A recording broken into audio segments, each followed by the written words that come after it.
Emma's Acres is a non-profit social enterprise business that we've started here in Mission, that basically hopes to help finance victims initiatives. L.I.N.C. from time to time would look for grant money from either the federal government or even the provincial government. We've developed a huge relationship with Randy, not only as the mayor, but when he was the MLA, he's been very helpful to us too. I often wrote letters of reference or that sort of thing, because I think it is a good program. He opened the door for L.I.N.C. in this community because he listened to what we had to say. So we went through a process of trying to find a social enterprise business that we could do. And we had started, as Glenn says, working at the community garden, and we had extra plots, so we grew stuff in those plots and then started selling at the Mission City Farmers Market. And then I thought maybe that could be the way. Sherry and Glenn came to me and they wanted to hold a community forum. And so we made arrangements that they could use the District of Mission's council chamber, and they invited me to attend, which I did. And Sherry approached me and she said, we want to do this bigger garden. We want to expand on the soapbox garden. We want to do something bigger. We want to get into some social enterprise. So it would take more land than they currently had. So staff found a piece of property which is a future expansion property for our community cemetery. And the thought was, well, if there's an interim use in there, then it doesn't revert to a forest.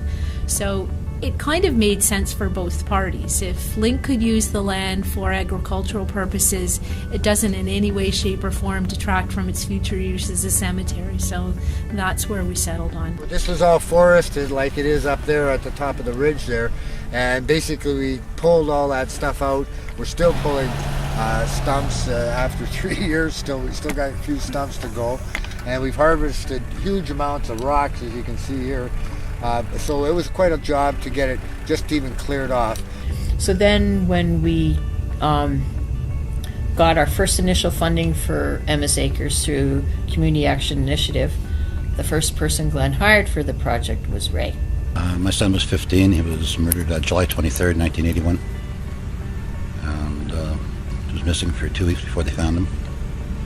Ray had said when Clifford Olson had died, he phoned us up and he said, I want to get involved in something positive. I want to get involved with you guys, which is like big thing for us. Huge. It's a rebirth for me. It's been a big part of my healing, dealing with keeping the prisoners.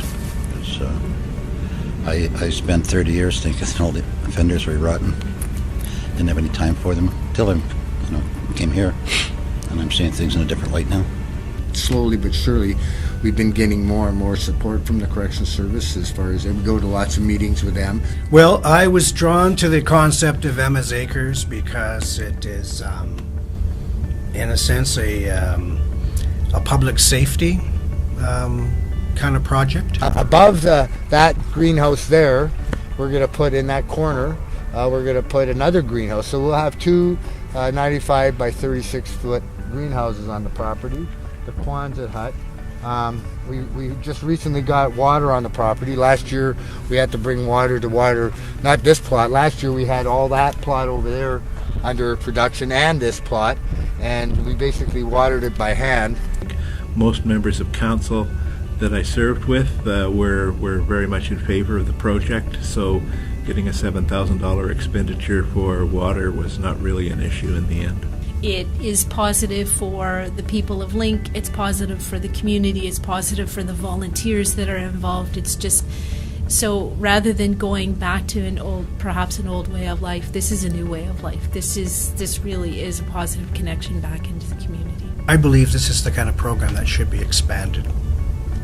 And I believe that the Correctional Service should be sending their staff out as well to become involved in seeing what the offenders do in a real life situation. I think it gives the disconnected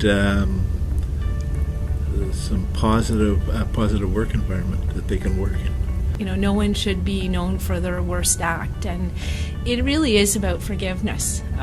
You can't go through your whole life carrying something that you can't get over, get beyond. How do you lift people from the real down and out places that some people find themselves at? How do you lift them out of that? How do you give them hope? I think just the magic of everybody working together, to me, is the success story.